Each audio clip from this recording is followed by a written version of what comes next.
Este es el momento político de la radio. Y cuando ya son 48 minutos de la hora 18, volvemos acá en Momento Político, bien decíamos. Ahora estamos en comunicación con Gonzalo Gallo, él es politólogo. Él nos estará haciendo un análisis social, político y económico a nivel nacional. ¿Cómo estás, Gonza? ¿Cómo nos escuchas ahora, Gonza? Ahora te escucho bien. Bueno, perfecto. Bueno, te decía muchas gracias por el llamado y por la participación.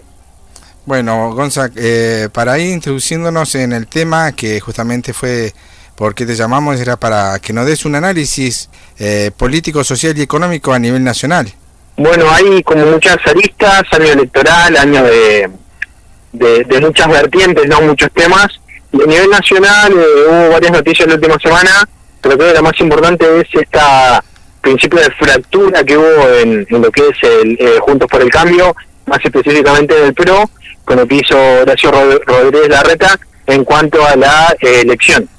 Para explicar un poco y entender un poco desde qué se trata esto de una estrategia más bien política, ¿no? Y llevándolo al ámbito local también, esta es una búsqueda que se viene haciendo, por ejemplo, desde la provincia a nivel local, que es el desdoblamiento de elecciones. ¿Por qué? Porque nosotros tenemos un sistema de elección con lista sábana. ¿Qué quiere decir esto? En una misma lista están desde el cargo ejecutivo más importante, en este caso elección presidencial, hasta los cargos electivos menores en cada distrito, como puede ser gobernador, intendente o inclusive concejales.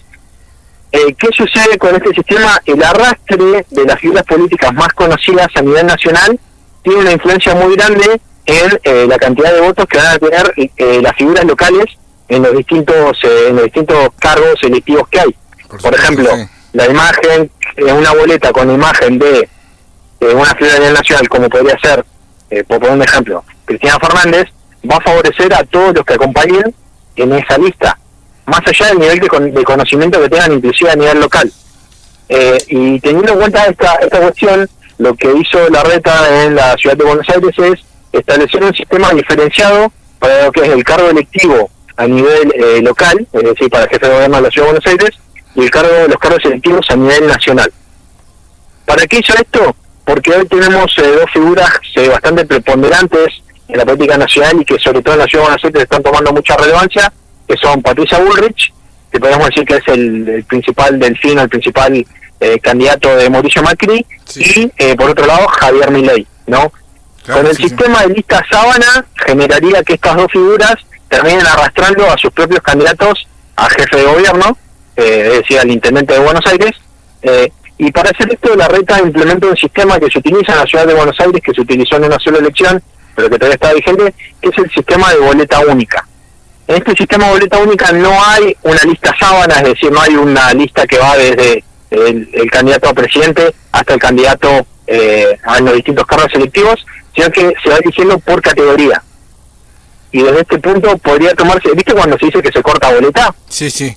Que se corta boleta en donde exactamente se eligen opciones distintas en cada categoría. Bueno, esto es para evitar que la figura, ya sea de Patricia Bullrich o de Javier Milei, arrastren en los votos a sus candidatos, tanto en la interna Juntos por el Cambio como en la primaria, a sus candidatos para lo que es jefe de gobierno, y esto generó un quiebre bastante grande en el PRO, porque Horacio Rodríguez Larreta con esto termina sellando una alianza con el radicalismo, porque este sistema lo que hace más que todo es favorecer a la figura de Martín Lustó en lo que es la ciudad de Buenos Aires. Y si bien queda lejos, esto también generó dentro del PRO una ruptura y la necesidad de quizás de que sus figuras nacionales lleguen a algún acuerdo.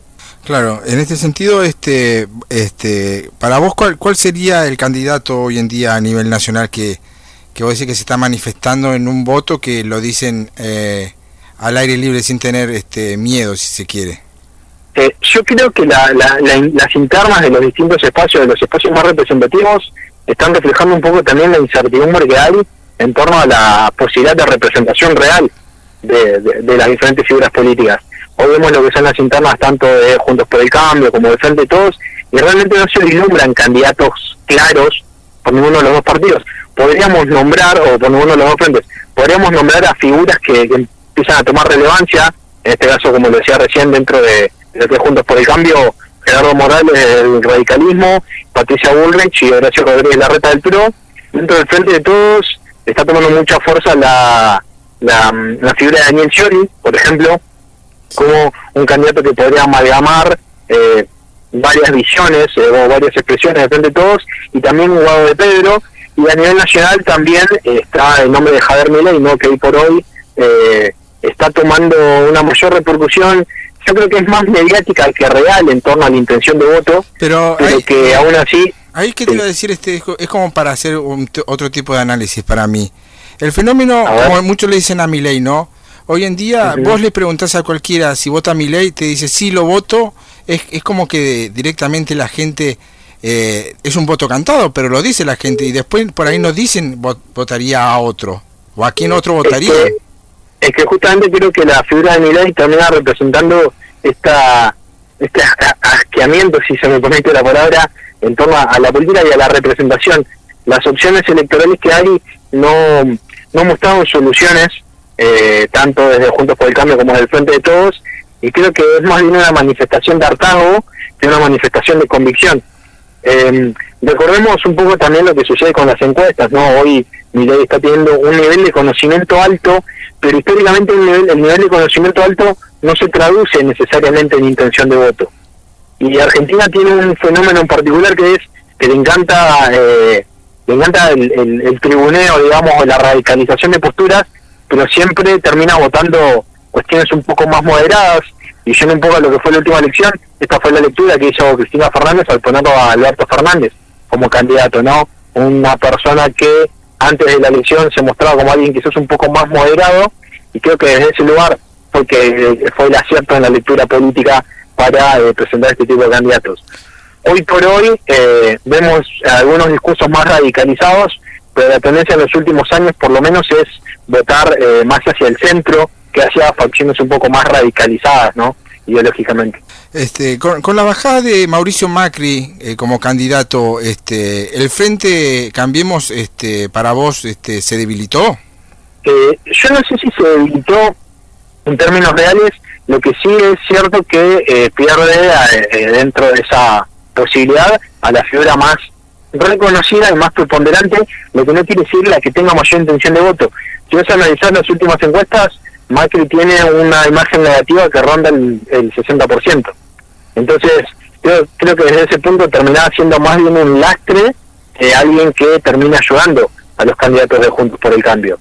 Y creo que desde este lugar la lectura que se hizo fue como un retiro más bien épico, un renunciamiento, pero la realidad es que creo que fue una lectura inteligente de Macri bajarse, porque no solo en las encuestas y en la intención de voto, sino también en su nivel muy alto de imagen negativa, no tenía la cantidad de avales, por así decirlo, para presentarse. Y creo que esa es la lectura principal.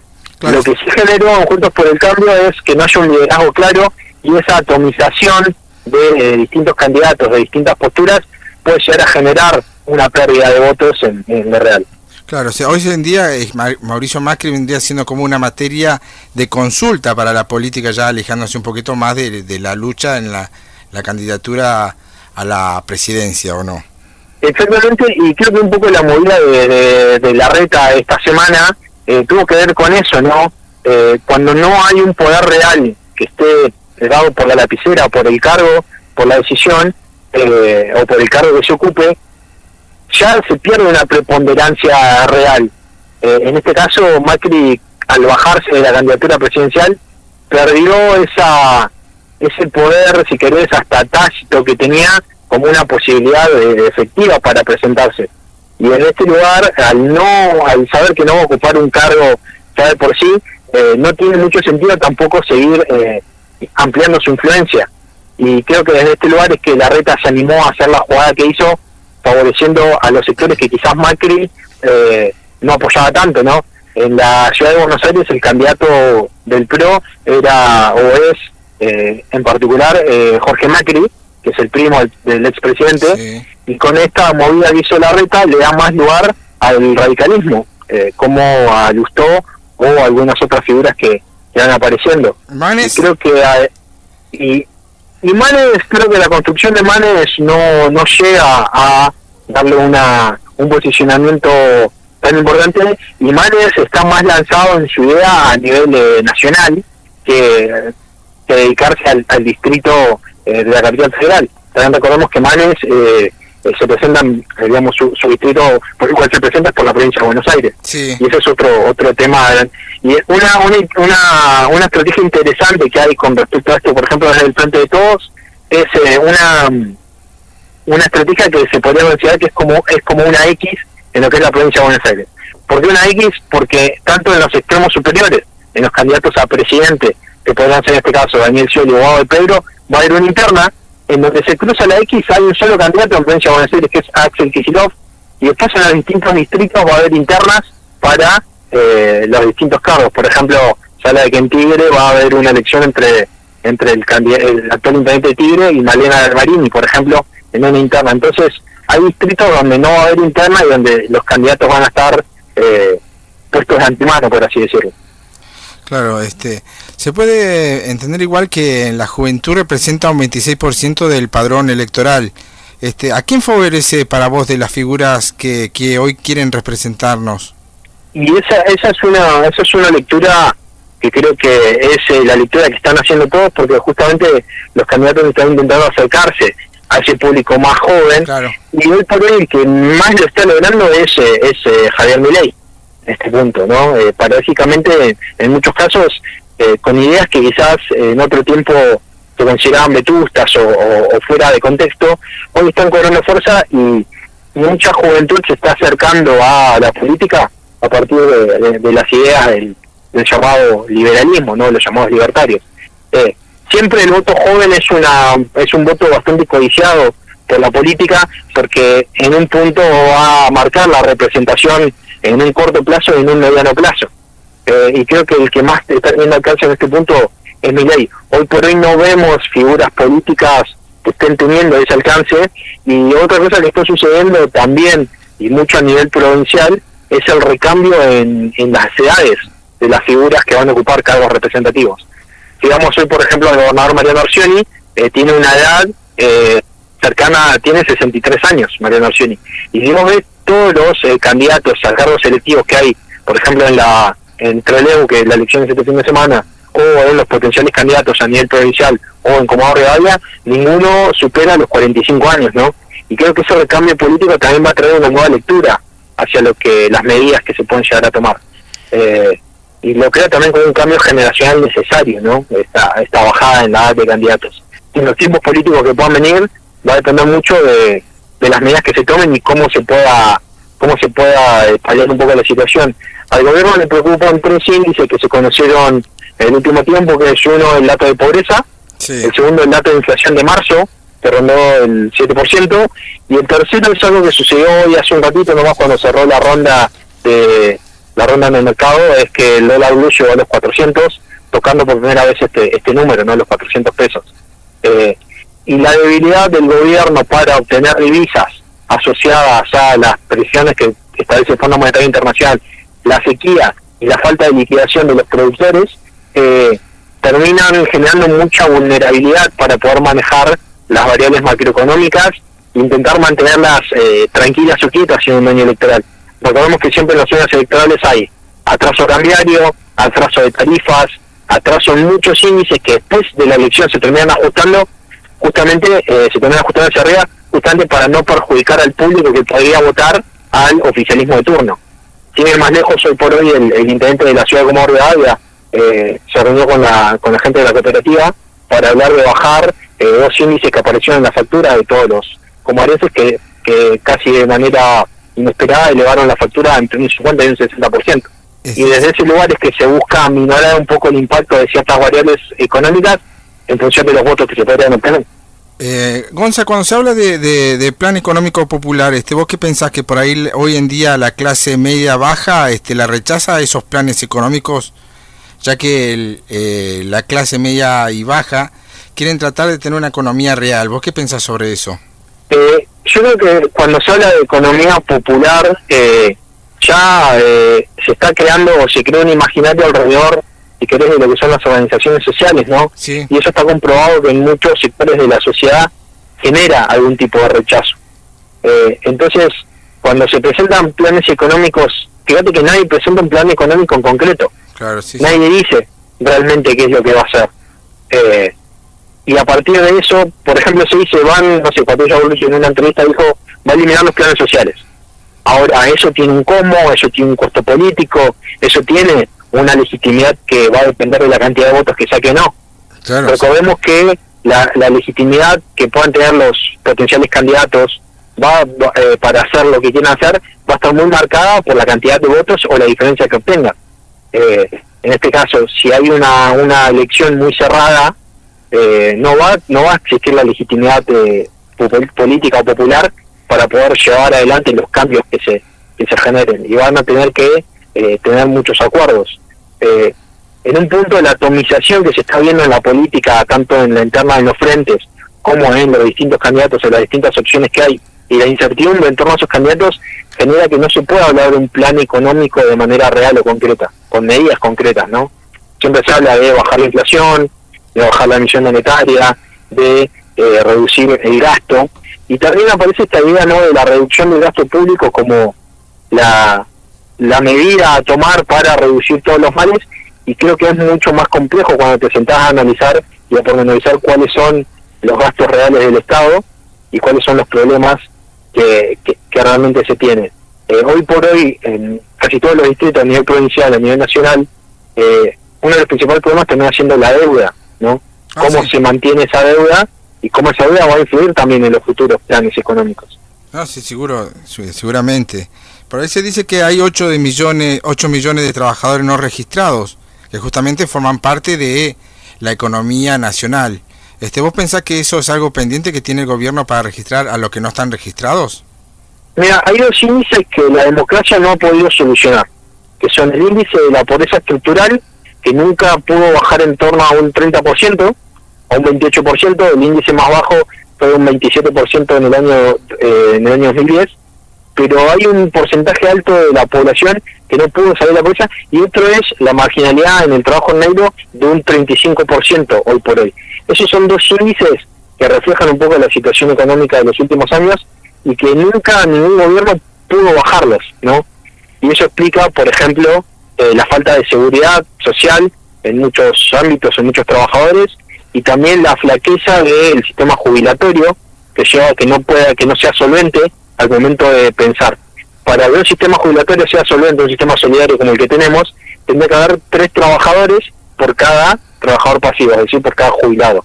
Y hoy por hoy esa dimensión está en un poco menos de 2 trabajadores por cada trabajador pasivo. Entonces eso hace que estos sistemas solidarios no sean solventes y no puedan pagarse a sí mismos y tenga que recurrirse a la emisión monetaria. Entonces creo que uno de los grandes desafíos de cualquier gobierno o del gobierno que venga va a ser encontrar la forma de generar un mayor empleo registrado, claro, y un mayor empleo y en sí subir un poco la tasa de empleo, porque una cosa también preocupante es que hoy por hoy hay una tasa de desempleo relativamente baja, pero estamos con la inflación del 100%, estamos en muchos casos trabajadores registrados, claro, sí, tal cual, que están muy cerca de la línea de pobreza, o inclusive están por debajo de la línea de pobreza. Están en relación de dependencia, sí, están en blanco, como se dice, ¿no? Exactamente, en blanco en relación de dependencia, con aportes y con todo, porque generalmente hay como una asociación muy lineal en torno a que la pobreza está ligada al trabajo no registrado. Hoy por hoy se está dando un fenómeno de que hay trabajadores registrados que están muy cerca o están bajo la línea de pobreza. Sí, también se puede analizar igual que la falta de representatividad sindical igual hace que el trabajador se aleje un poquito más de la forma de ser registrado, ¿no?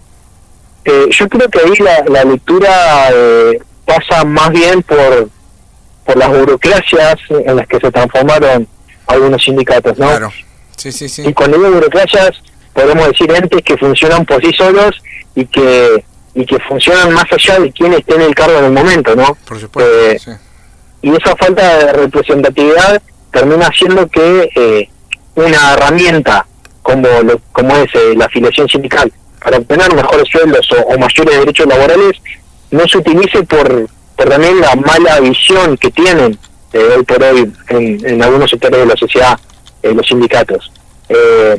Lo cierto es que hoy por hoy, quizás acá en Comodoro, esto no se ve tanto, quizás eso se ve más a nivel nacional, pero los sindicatos siguen manteniendo una representatividad alta en actividades como lo es el petróleo, como es camioneros, como es Wocra, acá en particular en Comodoro, y lo que yo no sé es qué va a pasar con las estructuras sindicales que son utilizadas como estructura electoral, es decir, estructura de fiscales, estructura de control de votos, que hoy por hoy no hay un liderazgo claro y que respondan a eso. Sin ir más lejos, hace un tiempo un sindicalista muy importante dijo que si no había un acuerdo entre los principales aspirantes a intendentes de la ciudad, su candidato iba a ser otro, totalmente por fuera de lo que podría decirse una alianza partidaria. Y en ese lugar creo que la herramienta sindical como una herramienta para ganar derechos, para obtener mejores sueldos, está un poco denostada y también con una visión muy negativa para algunos sectores sociales. Bueno, Gonzalo, ¿a quién vas a votar?